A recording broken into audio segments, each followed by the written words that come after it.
बिस्मिल्लाहिर्रहमानिर्रहीम। जो 4 MCQs रहते हैं फुल लेंथ पेपर में, उसकी डिस्कशन मैं करूँगा। MCQ number 17, choose the correct option. 4 option में से जो करेक्ट ऑप्शन है उसको सेलेक्ट करना है।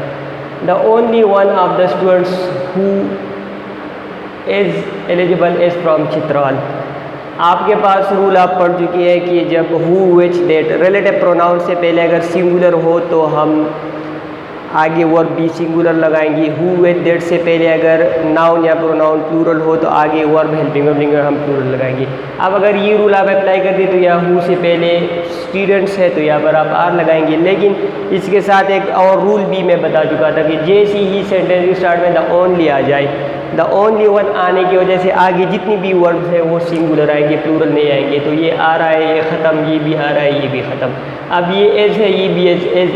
लेकिन यहाँ पर ये है कि the only one of the student, हम वन प्लूरल में से निकाल सकते हैं, सिंगुलर में से नहीं निकाल सकते, इसलिए as the correct option. Rule याद रखें, हु विच दैट से पहले अगर सिंगुलर है तो आगे verb helping verb linking verb singular लगाएंगे। हु विच दैट से पहले अगर नाउन या प्रोनाउन प्लूरल है तो आगे verb helping verb linking verb भी प्लूरल लगाएंगे। लेकिन अगर सेंटेंस के स्टार्ट में द ओनली आ जाए तो फिर आगे जितनी भी वर्ब है वो सिंगुलर, इसलिए यहाँ पर सिंगुलर। यहाँ भी सिंगुलर है लेकिन यहाँ पर स्टूडेंट्स प्लूरल आना चाहिए क्योंकि वन हम प्लूरल में से निकाल सकते हैं, सिंगुलर में से नहीं। Question number 18, complete the sentence. More than one question dash answered. Point याद रखिए, मोर देन वन के बाद क्वेश्चंस नहीं आएगा, प्लूरल नहीं आएगा, सिंगुलर आएगा। एक ये पॉइंट रखिए। Second point, more than one के बाद नाउन या प्रोनाउन, नाउन यूजुअली आ सकता है, वो तो सिंगुलर आएगा। आगे इसके साथ वर्ब भी सिंगुलर आएगा, तो इसके साथ वर्ब नहीं आ सकता, इसके साथ हैव भी नहीं आ सकता। अब हैज़ और वाज की बात है। अब ये देखिए, यहाँ पर मोर देन वन क्वेश्चन, क्या ये सेंटेंस में ये जो सब्जेक्ट है, ये सब्जेक्ट है मोर देन वन क्वेश्चन, ये एक्टिव है या passive? Active means action perform कर रहा है, एक्शन रिसीव कर रहा है। जाहिर सी बात, एक्शन रिसीव कर रहा है, एक्शन परफॉर्म नहीं कर रहा। तो more than one question has answered हम नहीं कह सकते क्योंकि इस केस में ये एक्टिव वॉइस बन जाएगा और एक्टिव वॉइस में सब्जेक्ट एक्टिव होता है, ये तो एक्टिव नहीं है, इसलिए more than one question was answered correct option है। रूल याद रखिए, मोर देन वन के बाद हम नाउन सिंगुलर लगाएंगे, वर्ब भी सिंगुलर लगाएंगे, इसलिए वर्ब नहीं आ सकता, हैज़ नहीं आ सकता। हैज़ इसलिए नहीं आ सकता क्योंकि ये हमें पैसिव सब्जेक्ट है, तो पैसिव सब्जेक्ट के लिए स्ट्रक्चर भी पैसिव चाहिए और पैसिव स्ट्रक्चर मैं बता चुका हूँ, be plus third form. As am R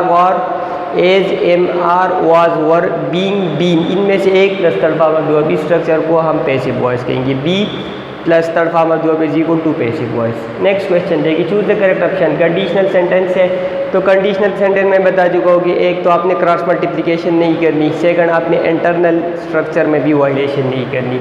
F में wish had not left, he had not died, दोनों क्लासेज में हेड नहीं आ सकता, इसलिए ये ख़त्म। हेड में wish not left Danish, he would not, ये देखिए ये इंटरनल, ये तो क्रॉस मल्टीप्लिकेशन हमने दोनों जो है ये भी इंटरनल ही मिस्टेक है। इंटरनल मिस्टेक मीन्स कि हम दोनों क्लास में हेड नहीं यूज़ कर सकते। इसमें ये है कि वुड के बाद हम हैव यूज़ करेंगे हमेशा, ये पॉइंट याद रखिए। वुड के बाद फर्स्ट फॉर्म आ सकती है, हैव फर्स्ट फॉर्म है, तो यहाँ पर फर्स्ट फॉर्म नहीं यूज़, इसलिए ये बेन करेक्ट। एफ में भी does not live Danish, he would not have dot, ये हमने क्रॉस मल्टीप्लिकेशन की है, ये फर्स्ट कंडीशनल है और ये इसके साथ थर्ड कंडीशनल, तो क्रॉस मल्टीप्लिकेशन नहीं करने। अगर एक क्लास फर्स्ट से है तो दूसरी भी फर्स्ट से होगी, एक सेकंड से दूसरी, ये नहीं कि एक फर्स्ट से और एक सेकंड से, क्रॉस मल्टीप्लिकेशन नहीं करनी। हेड में wish not left Danish, he would not have died, ये अब करेक्ट सेंटेंस है वही।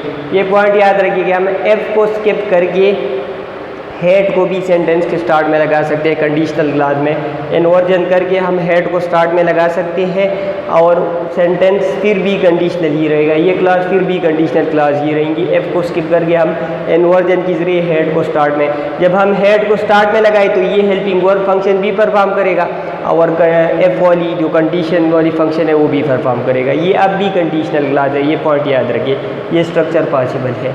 Last question, complete the sentence. He had better dash the management.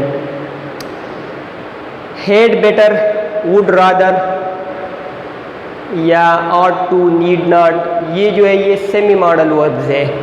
Semi modal verbs वो मॉडल वर्ब्स होते हैं जिनका स्ट्रक्चर ऑलमोस्ट और फंक्शन ऑलमोस्ट मॉडल वर्ब्स जैसी ही होते हैं। जिस तरह शल, कैन, कुड, मे, माइट, इनके बाद हम हमेशा बेस फॉर्म लगाते हैं। इसी तरह हम सेमी मॉडल वर्ब के बाद भी हमेशा बेस फॉर्म लगाएंगे।